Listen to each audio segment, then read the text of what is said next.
자, 오늘은 어떤 얘기를 이어갈까 하냐면요. 예, 오늘은 잠시만요.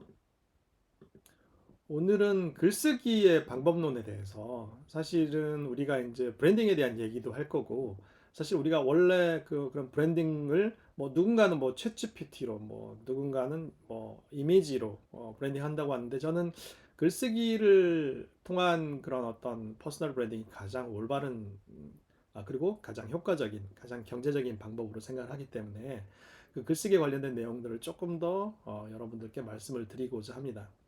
오늘 말씀드릴 내용은 편성준 작가님이 쓰신 살짝 웃기는 글이 잘 쓴 글입니다라는 예, 이 책 여러분 보이시나요? 예, 이 책에서 많이 참고를 했고요. 또 제가 또 너무 좋아하는 작가님이고 또 그분이 또 여러 가지 다른 사례들을 소개를 해주셨기 때문에 참고했다는 점은 여러분들께 말씀드리도록 하겠습니다.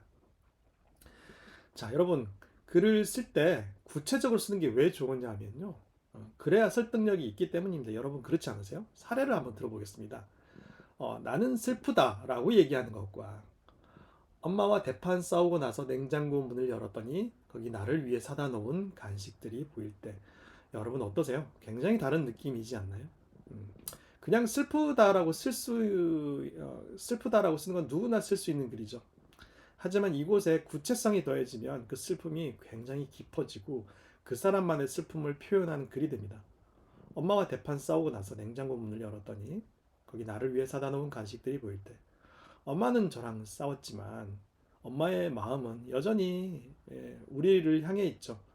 우리가 좀 더 행복해지고 좀 더 건강해지기를 위해서 그 싸운 와중에도 간식들, 음식들을 챙겨주는 게 엄마잖아요. 그랬을 때 어떤 감정이 드시나요? 슬프죠. 그냥 슬픈 게 아니라 정말 마음을 울릴 정도로 슬픕니다. 이게 실제로 있었던 일이 아니라 그냥 예시로 들어도 그렇잖아요. 음. 저는 슬플 때가 이럴 때죠. 최근에 저희 아들이 시험에 떨어져서 같이 시험 결과를 보고 한 5분인가 10분 동안 한동안 그 예비번호 11번 한참 동안 뚫어져라 바라보고 있었습니다. 그리고 별 어떻게 말을 해줘야 될지 몰라서 어깨를 툭 한번 치고 방을 나오니까 아들이 나중에 방에서 우는 소리가 들리더라고요. 흐느끼는 소리가. 음, 예, 슬펐습니다. 예, 그런 게 진짜 슬픔이 아닌가 싶어요. 그래서 우리가 평소에 있었던 일들을 기록해야 하는 이유가 이런 데 있습니다. 우리가 말하고자 하는 말을 이야기할 때 그런 구체적인 사례가 있으면 훨씬 더 사람들에게 설득력을 주고 또 감동과 교감을 주게 됩니다. 그런 글들이 저는 좋은 글이라고 생각을 해요. 또 어떤 글이 좋은 글일까요? 예, 자동차라고 말하지 말고 캐딜락이라고. 우리나라 같으면 뭐 제네시스, 뭐 모닝 이런 게 되겠죠. 같은 자동차라고 하더라도 이름이 다 있잖아요. 그렇다고 뭐 연식까지 있을 필요는 없겠으나 뭐 그러면 훨씬 더 좋을 수도 있겠네요. 몇만 마일을 달린 자동차인지. 예, 그런 게 구체성인 것 같아요. 예. 저희 집은 스포티지를 타는데 여러분 그냥 자동차를 타고 어디로 갔다가 아니라 스포티지를 타고 갔다라고 하는 게 읽는 독자에게는 훨씬 더 구체적인 상상을 하게 합니다. 왜냐하면 또 그 차가 종류에 따라서 또 우리가 또 많은 것들을 이야기할 수 있잖아요. 제네시스를 타고 가는 것과 또 스포티지를 타고 가는 건 조금 다를 것 같은데요. 예, 뭐 제가 자동차를 뭐 이렇게 뭐 편가르게 하는 게 아니라, 그러면 이 사람이 아주 부자는 아니겠구나. 스포티지를 탔으면, 제네시스를 타면 조금 사는 사람일 수 있겠구나. 라고 생각을 할 수 있게 되는 거죠. 그런 게 구체성이 아닌가 싶은 생각이 들어요. 예. 어, 세 번째로, 이거는 뭐 그 편성준 작가님이 이제 다른 책에서 인용한 유명한 글쓰기 관련된 책에서 인용해 내온 건데 뭐 동반 의존적인 신경 과민의 남자 뭐 이런 질병이 있나 봐요. 이렇게 번역을 한 것 같은데 근데 그냥 신경 과민인 남자와 해리라는 사람은 아내가 담뱃불을 붙이러 가스레인지로 가는데 그녀가 사과를 먹으려는 줄 알고 냉장고로 달려갔다 이렇게 쓰면은 이 신경 과민이 어느 정도인지에 대해서 우리가 쉽게 알 수 있잖아요. 음.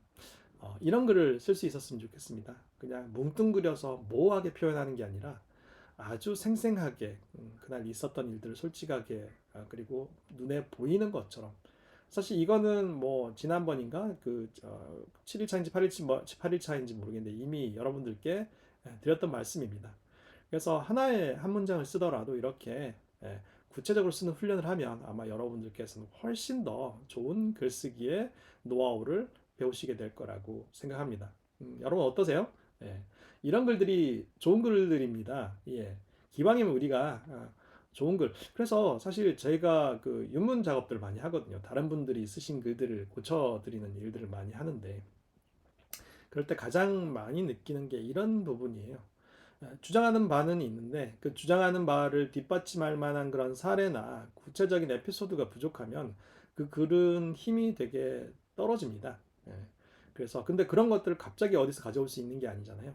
매일매일 우리가 사소한 일들을 쓰고 그에 관련된 짧은 단상을 쓰다 남기다 보면 그 기록들이 쌓여서 정말 생생한 글을 쓰는 데 있어서 굉장히 큰 도움을 주더라는 겁니다. 우리가 글을 쓰는 이유는 우리의 생각을 글로 옮겨서 타인에게 동의를 얻거나 감동을 시키거나 행동을 유발하는 것이죠. 예, 이게 편성준 작가님이 이 책에 쓰신 내용이에요. 굉장히 공감합니다. 내 생각을 글로 옮겨서 타인의 생각을 바꾸고 감동시키고 또 행동까지 유발하는 글이 좋은 글이잖아요. 그런 글을 쓰기 위해서는 어떻게 해야 된다? 굉장히 구체적으로 쓰는 훈련을 해야 된다라는 말씀을 오늘 꼭 드리고 싶었습니다. 그리고 또 첨언으로 여러분들께 말씀을 드리는데 사실 글쓰기를 훈련한다는 게 상당히 어렵잖아요.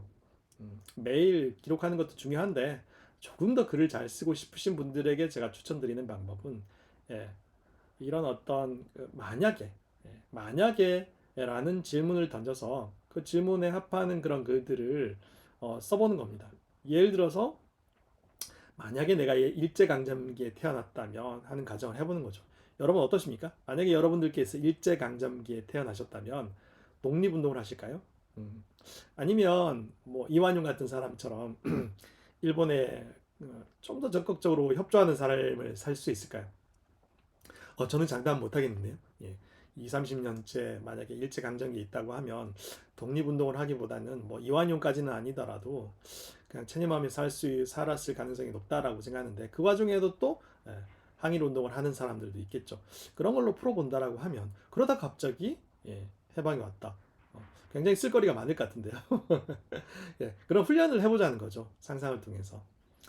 또 서울 시내 신호등이 한꺼번에 다 고장 난다면 여러분 어떤 일이 일어날 것 같으세요? 예.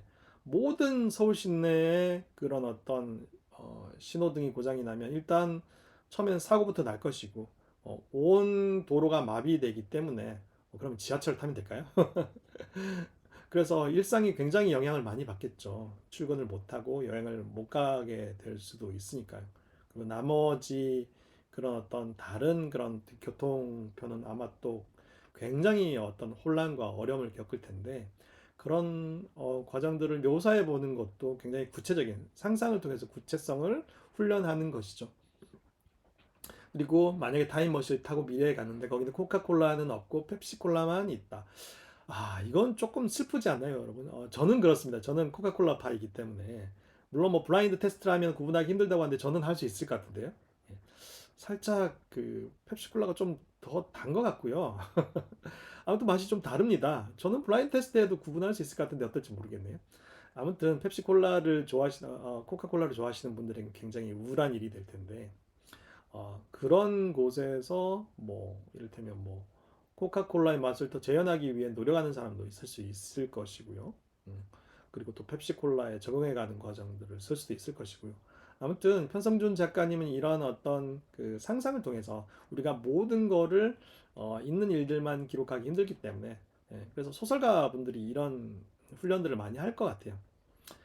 그래서 우리처럼 에세이를 쓰는 사람에게는 직접적인 도움이 되지는 않을지 모르겠지만 저는 이런 상상의 나래를 펴서 우리의 생각과 사고의 지경을 넓히는 것도 굉장히 글쓰기에 어떤 되게 유익한 글쓰기 방법이라고 생각합니다. 그래서 편성준 작가는 사실 이런 글들을 직접 아마 쓰신 걸로 알고 있는데 꽃들이 말을 할 수 있다면 이런 주제로 글을 쓰셨는데 한번 읽어볼까요? 음, 꽃들이 말을 할 수 있다면 이기고 지는 것보다는 피고 지는 것에 대해 이야기할 것이다. 꽃들이 걸을 수 있다면 울긋불긋 쇼핑센터보다는 녹색 물든 강가로 나갈 것이다. 꽃들이 읽을 수 있다면 자기계발서보다는 시집을 읽을 것이다. 꽃들이 사람이라면 지구는 지금보다 훨씬 더 아름다운 별이었을 것이다.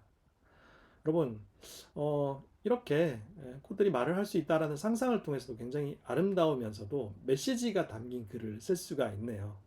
이런 문장이 되게 좋은 것 같아요. 이기고 지는 것보다는 피고 지는 것에 대해 얘기할 것이다. 심지어 라임까지 맞는 글이네요. 우리가 처음부터 이런 멋진 글을 쓸 수는 없겠지만 기왕이면 문장력도 좋고 또 자신만의 스타일을 가진 글을 쓰기 위해서는 또 여러분이 만약에 그런 욕심이 있다면 이런 훈련을 해보시는 것도 좋을 것 같습니다. 여러분, 오늘 뭐 이렇게 시작은 그렇게 뭐 썩 유쾌하지 않은 얘기로 시작했지만 오늘 제가 여러분들께 드릴 말씀은 다 드린 것 같아요. 뭐다? 첫 번째, 구체적으로 한번 써보자. 내가 한 문장을 쓰더라도 생생하게 사람들의 가슴에 꽂히는 글을 쓰기 위해서는 그래서 발품을 파는 게 되게 중요하다고 생각이 들어요. 그냥 저는 진짜 글이란 건 그냥 생각을 통해서 그냥 쓰는 것보다는 예, 밖으로 나가서 직접 사람을 만나고 그 사람과 있었던 다양한 이야기들, 아마 그 자청팬을 자처하는 그분과의 에피소드도 언젠가는 제 글에 쓸 수 있을 것 같습니다. 예. 잘못된 생각, 또 잘못된 주장, 잘못된 신념에 빠지면 사실 또 그 사람의 삶도 같이 망가지는 거잖아요. 예. 그래서 우리가 정신 바짝 차리고 그분이 그렇게 얘기하는 거예요. 왜 글쓰기에 관련된 본질만 이야기하지 왜 딴 얘기를 하느냐? 딴 얘기를 한 게 아닙니다, 여러분. 제 본질은 글쓰기를 통한 브랜딩에 있습니다. 우리가 단순히 자참처럼 유명해지고 돈을 많이 버는 것만이 그런 게 브랜딩이 아니죠. 제가 생각하는 브랜딩이란 글쓰기를 통해서 내가 가진 선한 영향력이 넓어지, 그 주변 사람들을 돕고 함께 성장하는 그런 사람이 브랜딩된 사람이라고 생각합니다. 어, 오늘 어떠셨나요, 여러분? 예, 어, 제가 이렇게 날마다 여러분들과 함께 더 잘 쓴 글쓰기를 통한 브랜딩이라는 어떤 문제, 우리에게 주어진 이 미션을 함께 잘 수행해 가서 그 90일 뒤에 성장한 모습으로 다시 만날 수 있었으면 좋겠습니다.